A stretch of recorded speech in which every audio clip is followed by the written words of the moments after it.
And no longer do you have somebody that either lives in town or somebody that lives in the building or that works in the building. And so there's not that same sort of incentive, there's not that same sort of pride. And it's funny, you think, well, in your neighborhood, you wouldn't let that happen. You wouldn't let somebody's house next to you continue to deteriorate. The city would typically come in, and of course, the people would complain. But downtown, it seems that somehow it's acceptable to let those buildings deteriorate. So you're completely off the cycle.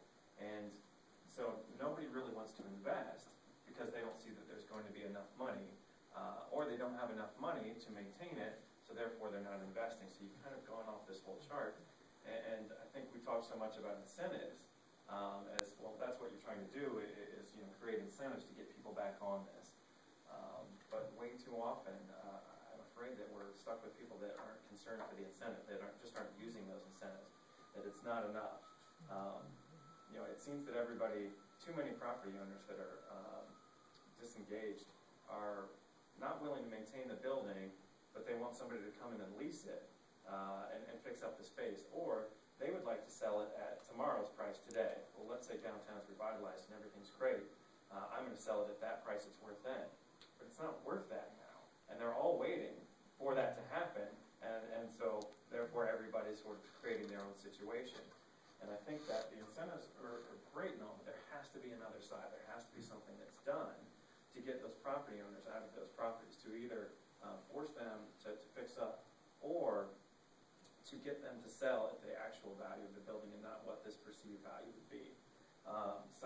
Something that's, I guess I wanted to bring up again, I think all these incentives are very important, and they go to getting us back on this trail, but without having to stick to compel people to get back on that cycle and only offering the carrot, I think it's one side. And I guess what I want to bring up is that there's some really cool things happening in some other cities, some ways that I think they're trying to fix that.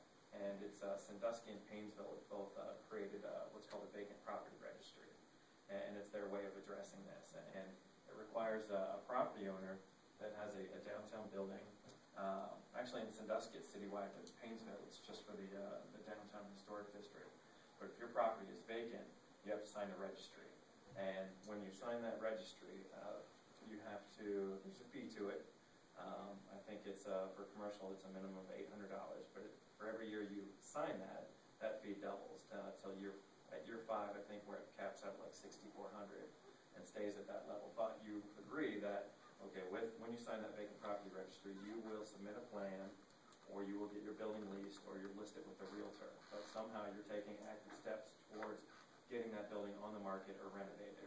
And it also says that you're going to maintain the building at that time. So things like broken windows or anything else that's unsightly. But if you do have all these, it's sort of they're all stacked on one another. If you have 40% of your property owners all not maintaining their buildings, all not willing to fix them up to get leased, or not willing to sell them, everybody sort of, the whole market is dependent on somebody making a move there. There's really no great reason anybody's going to make a move there. So this vacant property registry has really started to change that. I spoke with the fire chief last week in Sandusky, who's headed up that initiative there, and he said he's never seen so many dumpsters in their downtown since he's lived there, and that everybody realized, well, it's time, and the market actually has to once again take effect, and you have to get back on that cycle. So again, I think that all these incentives are great, and there's a lot to learn from that, but I guess I kind of wanted to pull back and look at the big picture of why are we in this situation? Why are all these downtown buildings vacant? And I think there does have to be some way that the municipality can come in and try to force these property owners to either sell or fix up and try to get tenants back in.